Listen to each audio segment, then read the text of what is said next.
भूकंप बहुत छोटा था, बस जमीन में हल्की सी कपकपी, लेकिन राइटो के सेंसर ने कुछ असंभव पकड़ा। एक महासागरीय लहर सीधे उनके पैरों के नीचे।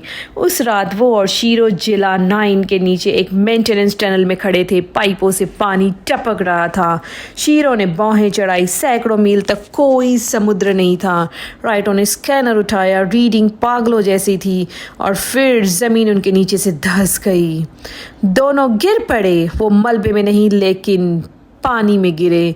गर्म नीली रोशनी वाला पानी जो ऐसे चमक रहा था जैसे उसमें तारे घुल गए हो।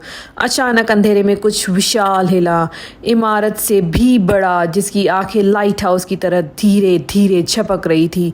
वो प्राणी हमला नहीं कर रहा था, बस मुड़ा और गहराई में चमकते एक शहर की ओर तैरने लगा।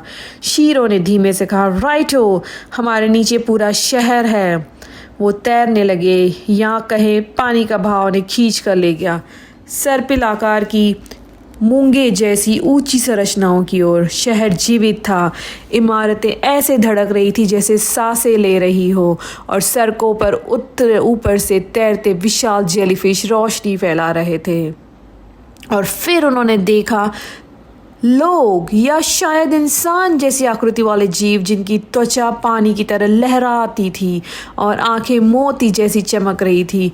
उनमें से एक पास आया और सीप के अंदर समुद्र की आवाज़ जैसी धुन में बोला, वापस स्वागत है राइटो। राइटो ठिठक गया, वापस? मैं कभी यहाँ आया ही नहीं। वो जीव सिर झुकाकर बोला, तुम यहीं पैदा हुए थे, इससे पहले कि तुम्हें ले जाया गया हो। राइटो के दिमाग में चमकने लगे गरम रोशनी में तैरने की यादें, लहरों जैसी लोरी, पानी से धुंधला हुआ एक औरत का चेहरा। शीरो ने उसका हाथ पकड़ा। राइटो, ये तुम्हारे दिमाग के साथ खेल रहे हैं, सुनना मत इनको। लेकिन राइटो का एक हिस्सा मानना चाहता था।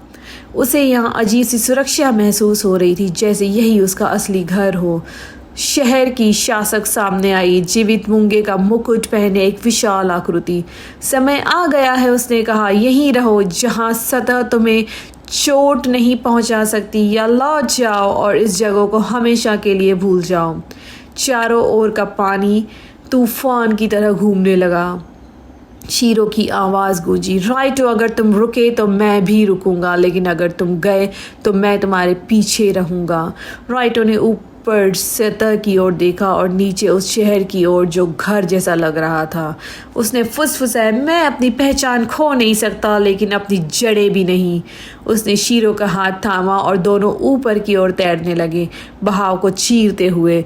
जब वो फिर टनल में पहुंचे, पानी स्थिर था और स्कैनर कुछ नहीं दिखा रहा था। बस एक चीज़ बची, राइटो की हथेली में रखा एक छोटा मोती जो अब भी गर्म और चमकदार था।